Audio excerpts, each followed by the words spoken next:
আসসালামু আলাইকুম এভরিওয়ান, আশা করছি সকলে ভালো আছেন। আমাদের আজকের রেসিপি ছোট্ট মিষ্টি গজার রেসিপি। আশা করছি আপনাদের সকলের কাছে ভালো লাগবে। ভালো লাগলে অবশ্যই আমাকে একটু সাপোর্ট করে যাবেন।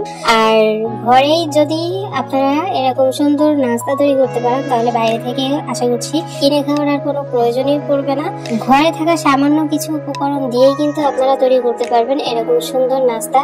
তো আশা করছি আপনারা সকলেই আমার ভিডিওটি সম্পূর্ণ দেখবেন, একদম টানবেন না, টানলে কিন্তু আপনারা বুঝতে পারবেন না কোথায় কি করব। আশা করছি আপনাদের সকলের কাছে ভালো লাগবে। তো চলুন দেখে আসি সহজ এবং মিষ্টি খাস্তা গজা আমি কিভাবে তৈরি করব। তো খাস্তা এবং মিষ্টি গজা তৈরি করার জন্য আমি এখানে নিয়ে নিচ্ছি 2 কাপ আটা। আপনারা চাইলে ময়দাটাকেও ব্যবহার করতে পারবেন, তবে আমি আটাটাকে একটু টেলে নিব। আপনারা না চাইলে কোনো প্রয়োজন নেই। আটা অনেকদিন থাকে, পোকা হয়ে যায়, এই জন্য আমি একটু টেলে নিলাম। আর দেখা যায় যে অনেক দানা ভাব থাকে, তো আমার আটার মধ্যে দেখা যাচ্ছে যে কিছুই নেই। তারপর আমি সন্দেহ দূর করার জন্য আমি টেলে নিলাম।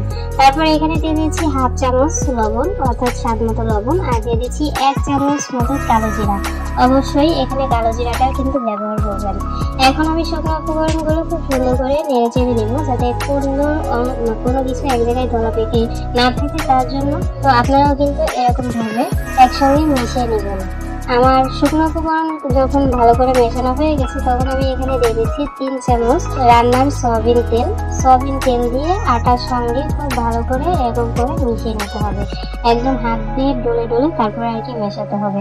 আপনারা চাইলে আরো এখানে সামান্য একটু তেল দিতে পারেন, তবে এর থেকে বেশি দেওয়া যাবে না। এর থেকে বেশি দিলে খুব বেশি আর কি খাস্তা হয়ে যাবে গজাটা।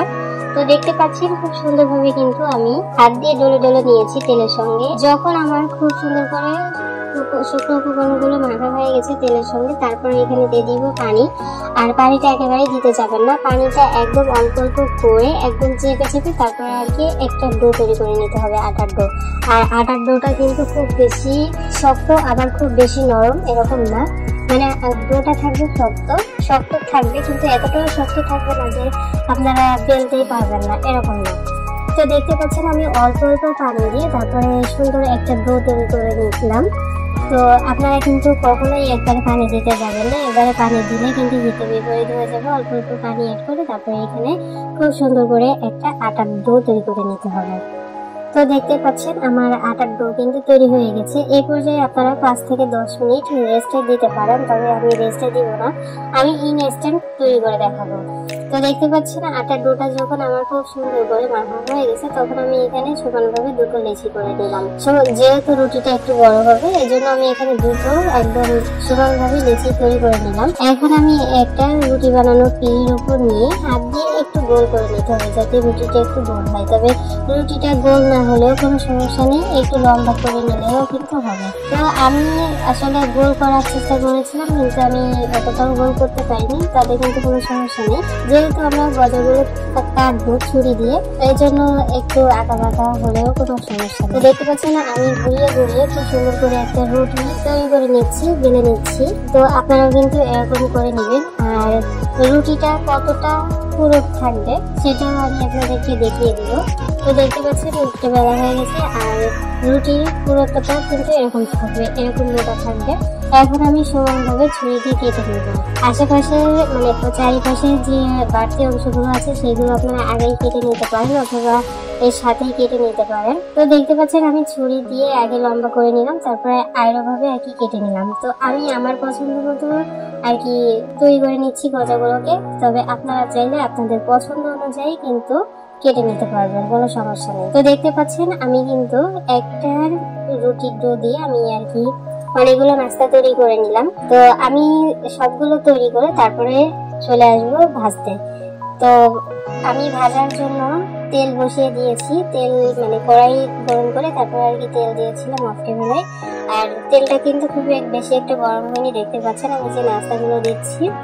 আর নাস্তাগুলো কিন্তু একটু ধীরে সুস্থে তারপরে আপনারা ভেজে নেবেন। আরেকটা কথা আমি বলে রাখি, আপনারা নাস্তা একেবারে মানে অনেকগুলো নাস্তা তৈরি করে তারপরে ভাজতে আসবেন না, অল্প কিছু নাস্তা তৈরি করে তারপরে ভাজা শুরু করবেন, তা না হলে আমার মতো বিপদে পড়ে যাবেন। সেটা হলো আমি একসঙ্গে নাস্তা তৈরি করে তারপরে এসেছিলাম ভাজার জন্য। তো দেখা যাচ্ছে যে নাস্তা একটা সঙ্গে একটা লেগে গিয়ে মানে নাস্তা একসঙ্গে লেগে গিয়ে আর কি কোনোটাই আর কি ছাড়ানো যাচ্ছিল না। তো আপনারা আপনারা এটা করবেন না, আপনারা অল্প কিছু তৈরি করার পরে আপনারা ভেজে নেবেন। আমার মতো বোকামি একেবারেই করতে চাই না, তাহলে কিন্তু নাস্তা মানে সোজা হবে না, আগাবাঁকা হবে। নাস্তা হবে কিন্তু সোজা হবে না, বাঁকা হবে। যাই হোক, নাস্তা দেওয়ার পর দেখবেন যে কিছুক্ষণ পরে আর কি ফুলে উঠেছে নিজে থেকেই।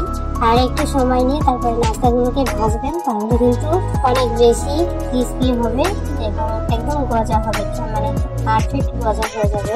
তো দেখতে পাচ্ছেন কিছুক্ষণ পরে দেখা যাবে যে ফুলে গেছে। ফুলে যাওয়ার পর তারপরে আপনারা ধীরে সুস্থে আর কি উল্টিয়ে পাল্টিয়ে আপনাদের পছন্দ অনুযায়ী আর কি কালার করে নেবেন। তো আমার পছন্দ মতো আমি কালার করে নিয়েছি, দেখতে পাচ্ছেন। এই পর্যায়ে আমি তুলে নিব। এর থেকে বেশি যদি আমি নাস্তাগুলোকে ভাজতে চাই তাহলে কিন্তু পুড়ে যাবে। তো আমি এই নাস্তাগুলো তুলে নিব আর ধাপে ধাপে আমি নাস্তা তৈরি করে তারপর আপনাদেরকে দেখাচ্ছি। তো আমার নাস্তাগুলো যখন মানে গজাগুলো যখন তেল দিয়ে ভাজা হয়ে গেছে, তারপর আমি চলে এসেছি আর একটা কড়াই বসিয়ে দিয়েছি চুলার উপর। চুলায় একটা কড়াই বসিয়ে দিয়ে তারপর আমি 1 কাপ দিয়েছি হলো চিনি আর সাথে হলো 1/2 কাপ পানি।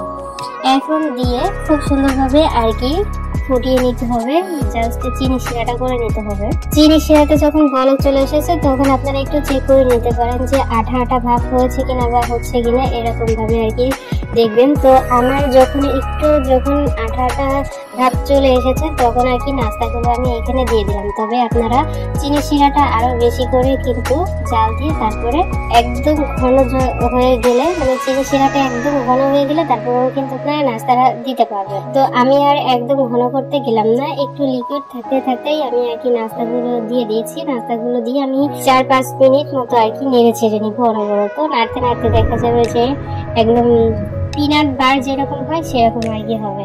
আর নাস্তাটি নামিয়ে অনবরত নেড়ে চেড়ে তারপর ঠান্ডা করে নিতে হবে। একটা গজা আছে যে উপরে আর কি চিনিটা দেখা যায়, মানে সাদা সাদা যে চিনি শিরাটা ওটা দেখা যায়। আর আমারটা কিন্তু একদম কাচের মতো দেখা যাচ্ছে, আপনারা কিন্তু দেখতে পাচ্ছেন। পিনাট বার যেরকম হয় সেরকম আর কি উপর থেকে লেভেল হয়ে গেছে দেখা যাচ্ছে। এটাও কিন্তু মাশাআল্লাহ অনেক মজা হয়েছিল, একদম ক্রিস্পি, মানে গজা যেরকম হয়, খাস্তা গজা যেরকম হয় ঠিক সেরকম। তো দেখতে পাচ্ছেন কতটা লোভনীয় দেখা যাচ্ছে। আর এই নাস্তা কিন্তু ঠান্ডা হয়ে গেলে আরো অনেক বেশি শক্ত হয়, একদম মুচমুচে হয়। তো দেখতে পাচ্ছেন আমার নাস্তাগুলো কিন্তু দেখতে লোভনীয় লাগছে এবং অনেক মজা হয়েছিল। আপনারা সবাই কিন্তু বাড়িতে ট্রাই করবেন, ট্রাই করে আমাকে জানাবেন। আর আজকের রেসিপিটি কেমন লাগলো আপনারা কিন্তু অবশ্যই কমেন্ট করে জানাবেন। আর আমি আপনাদেরকে একটু খেয়েও দেখাচ্ছি যে ভিতরে কতটা লেয়ার যুক্ত হয়েছে, আপনারা কিন্তু দেখতে পাচ্ছেন ভিডিওতে। আশা করছি আপনাদের সকলের কাছে ভালো লেগেছে। ফাইনালি আমার আজকের রেসিপি এতটুকুই। সবাই ভালো থাকবেন, সুস্থ থাকবেন। আমার পরবর্তী ভিডিও দেখার আমন্ত্রণ জানিয়ে আজ এখানে বিদায় নিচ্ছি। আল্লাহ হাফেজ।